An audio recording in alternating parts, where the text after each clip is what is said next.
Buenas tardes, querida comunidad de Nazaret. Quería enviarles este video como si fuese una de nuestras clases de filosofía, de nuestro taller, como uno de nuestros encuentros. Tratar de estar cerca de ustedes y compartir esta reflexión para tratar de que ustedes saquen alguna conclusión, que por lo menos algo les quede, les sirva para poder poner en práctica en su vida cotidiana. Como hacemos siempre habitualmente en nuestro taller, vamos a trabajar un tema que yo les traigo, les propongo, y que no podemos dialogar y mirarnos, pero de alguna forma yo lo propongo y ustedes tomarán algo, ¿no es cierto?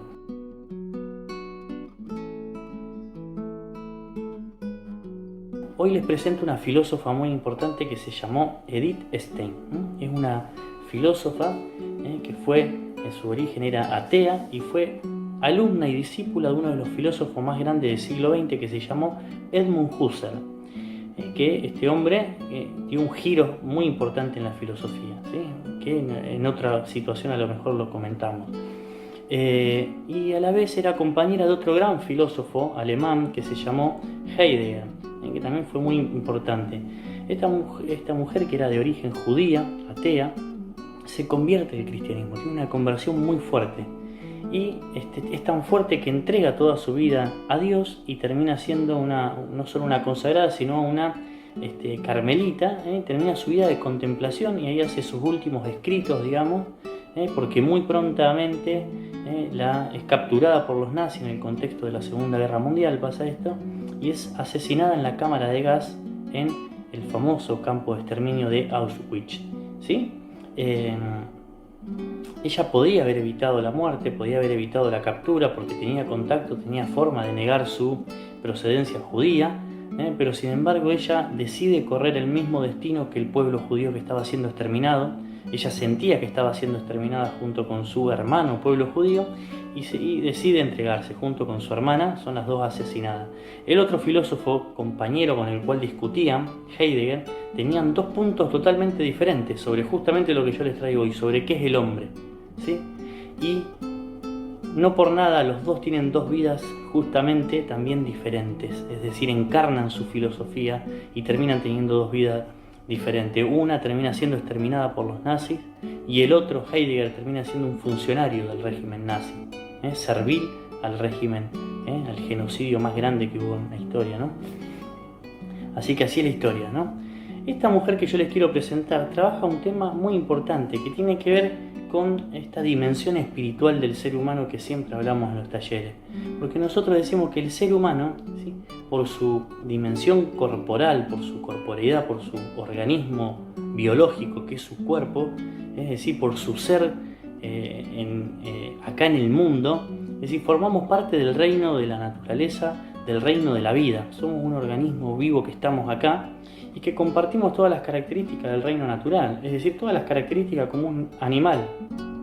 Si nosotros describiéramos al hombre desde la ciencia biológica, por ejemplo, desde la biología, diríamos que el hombre, es decir, comparte con el animal un montón de características y que es una especie dentro del reino animal.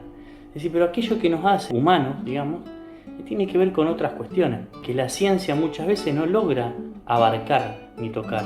Es decir, desde la ciencia a lo mejor no se puede tratar de sondear todo lo que es el ser humano. La psicología también sondea una parte, la dimensión psicológica del hombre, ¿sí? El hombre tiene también una dimensión psicológica, pero que esa dimensión psicológica es como la parte de ese cuerpo vivo que está en el mundo y que tiene una interioridad, una dimensión interior, íntima, profunda, una organización interior, un centro anímico, le podemos decir de muchas formas, el alma.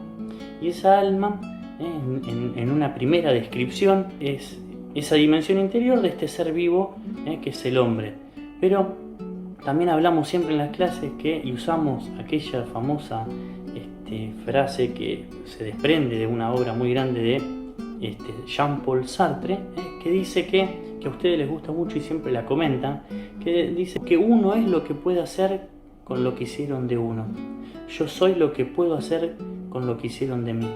Gran parte de lo que somos tiene que ver con lo que otros han hecho de nosotros, que está fuera de nuestro control y de nuestro alcance, ¿no? Y siempre hablamos de es decir, que hay otros que han tomado decisiones por nosotros, hay un montón de vivencias y de experiencias de vida que nos han ido haciendo y que están fuera de nuestro alcance, de nuestro control, porque cuando yo era chiquito no pude elegir nada, no pude elegir ni qué colegio, ni qué amigo, ni nada, es decir, no pude elegir ni lo bueno, que gracias a Dios pasó, pero tampoco pude evitar lo malo, no podía oponerme a un montón de situaciones, y ahí ponemos un montón de ejemplos siempre, sobre todas las situaciones que nos van haciendo, las buenas y las malas. Incluso desde el vientre de nuestra mamá, el bebé ya percibe y ya se va formando, ya va recibiendo los estímulos y las impresiones del exterior, del vientre, y del vientre que a la vez está en una mujer, y una mujer que está en un ambiente y que vive un ambiente determinado, y que si ese ambiente es bueno, recibe lo bueno, y si ese ambiente, es decir, si la mamá está preocupada, triste o tiene algún problema,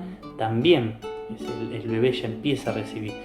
Con esto quiero decir que incluso desde el primer lugar en donde somos acogidos en el mundo, cuando venimos al mundo, desde ahí ya empezamos a formarnos. Y todo eso forma nuestra dimensión interior, de este ser vivo que está acá, esto que somos, ¿no es cierto? Pero esa dimensión interior que está formada por la vida es una dimensión que podemos llamar psicológica y que está fuertemente atada a las circunstancias de la vida. Es como un reflejo, una consecuencia de las circunstancias que hemos vivido, de las vivencias. No es una elección libre.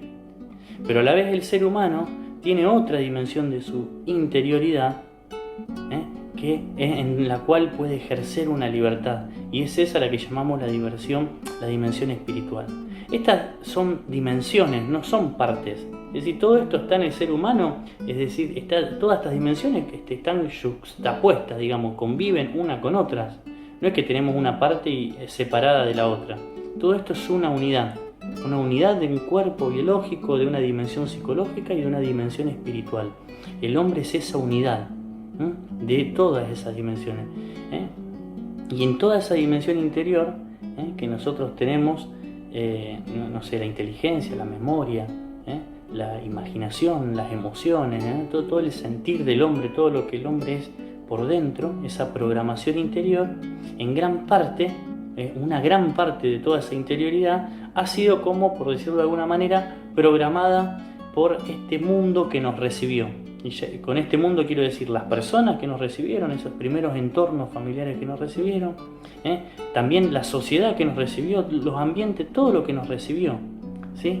En una parte de nuestra interioridad somos consecuencia de ese mundo que nos recibió, que debería habernos acogido, pero muchas veces no nos acogió de la mejor manera, y muchas veces en la vida de muchas personas hay situaciones incluso terroríficas o extremadamente graves. Y a veces hay situaciones no tan graves pero que también nos afectan muchísimo. Y este mundo que nos recibe es un mundo que está de alguna forma, y acá utilizamos del cristianismo, está confundido, un mundo que está oscurecido, que está distorsionado, que está ensombrecido por el pecado. Es decir, no es un mundo sano, bueno, que nos recibe y que está todo bien, sino que es un mundo que tiene muchísimos problemas. Y a algunos incluso nos tocan situaciones mucho más difíciles que a otros. Es decir, entonces toda esa configuración de alguna forma nos va determinando y va haciendo que todo esto que somos interiormente esté, como dice este filósofo, en gran parte soy lo que puedo hacer con lo que ya hicieron de mí. No tengo tanta posibilidad de elegir, porque ni siquiera puedo elegir mi cuerpo, la forma de ser de mi cuerpo, de mi imagen corporal, ni tampoco puedo elegir dónde nací, en qué familia nací, ni en qué país, ni en qué época. Entonces, en gran parte, nosotros no elegimos lo que somos. Pero dice esta filósofa, en esta primera dimensión de la vida, el hombre pareciera ser no libre. Si yo me quedo con esta cuestión, es decir, si yo soy, supongamos, vamos a pensar hasta cierta edad, donde yo soy todo un producto de lo que otros hicieron de mí. Es decir, entonces el hombre no es libre. Entonces, si el hombre fuera eso, entonces tenemos que decir que el hombre no es libre, que el hombre es afectado por el exterior, por el ambiente que lo rodea, por el mundo que lo rodea, y es una consecuencia de esas impresiones que recibe del exterior. Y como podría ser en el reino animal sucede así. Pero ella dice no, el hombre no es esto solo.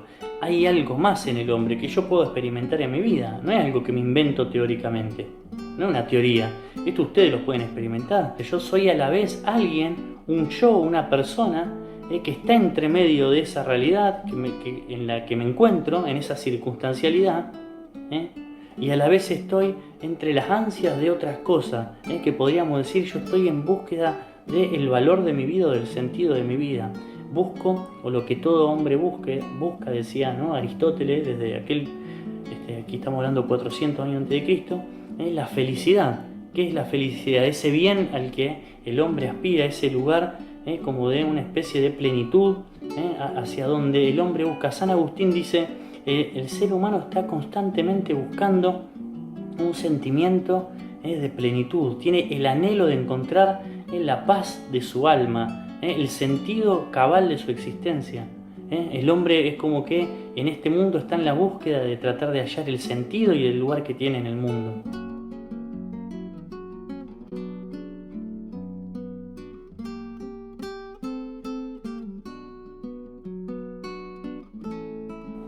Esto es fácil de darnos cuenta porque el ser humano es el único ser vivo que se pregunta por el sentido, por el origen de su vida, por el destino, por el que hay más allá. ¿Qué pasa con mi vida? Soy simplemente un accidente, es decir, mi vida es accidentalmente estoy acá y bueno, y podría haber no estado o haber estado en otro lugar, o hay un propósito detrás de mi vida, hay algo más, hay una vocación o un llamado a algo más. Que esto puede ser religioso o puede ser social. Pero es decir, el hombre está entre estos dos mundos, entre una circunstancia que le dice vos sos esto, pero a la vez un anhelo de él de querer ser, o de tratar de intentar buscar ser aquello que él siente que le nace de lo profundo de su ser. Y que esto no necesariamente, que esto no es algo que pasa siempre, porque a veces estamos tan lastimados o tan acorazados o tan tapados nuestro ser más interior que incluso ni deseamos, que ya no pueden ni siquiera descubrir el gusto por la vida o tratar de hacer el esfuerzo por vivir mejor, ¿no? Cuando caemos en grandes depresiones o en grandes situaciones de la vida que pareciera que no podemos salir.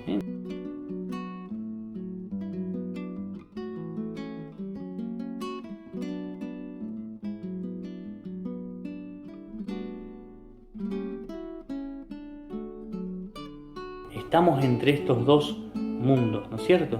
Entre estas dos realidades, entre estas dos dimensiones.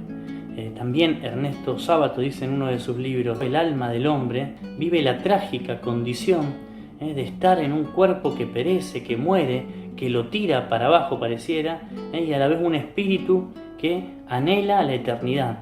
El alma del hombre está entre esa tensión, ¿no es cierto?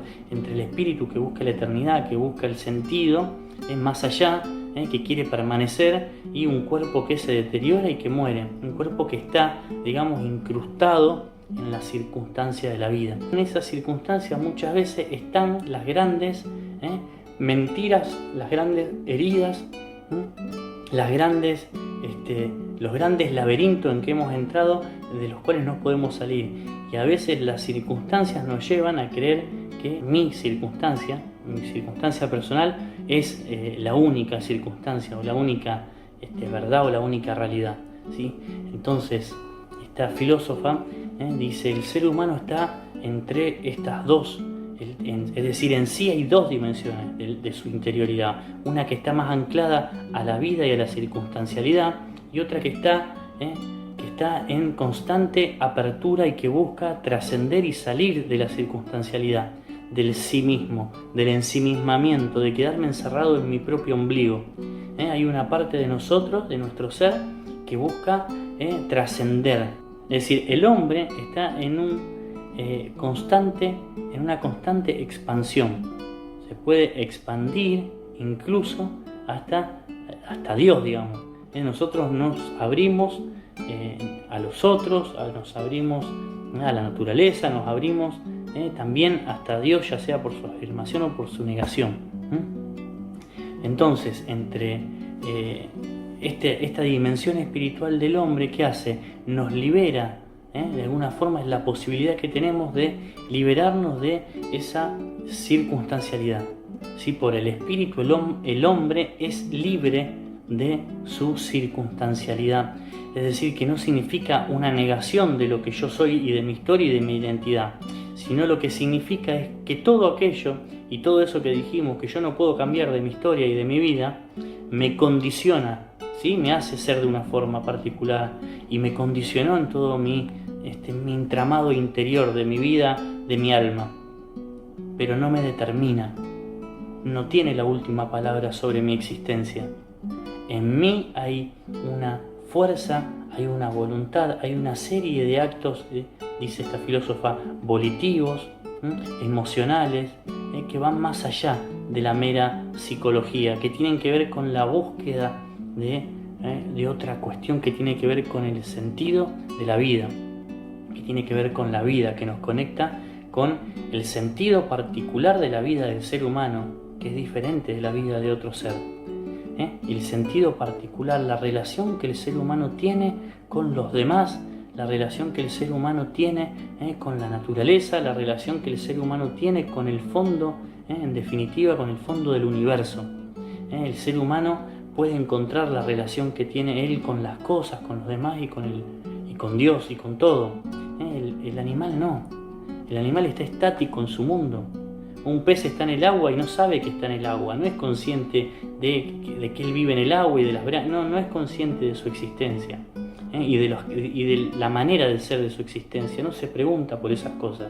El animal no convierte en un mundo la realidad que lo rodea.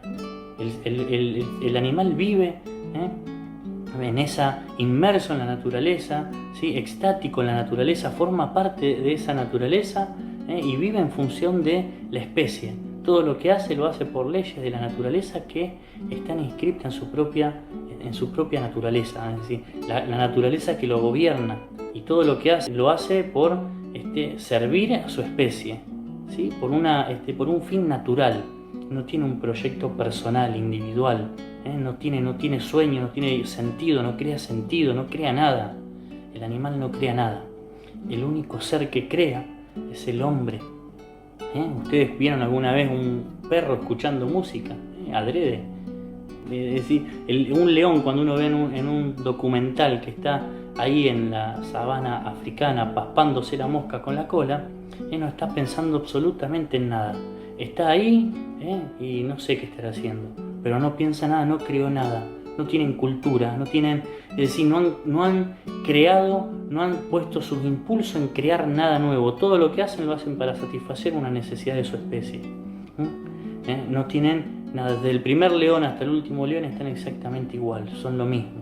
No han creado nada. En cambio, el hombre va creando sentido, va creando significado y agregando significado a su existencia. Y esa es una actividad espiritual.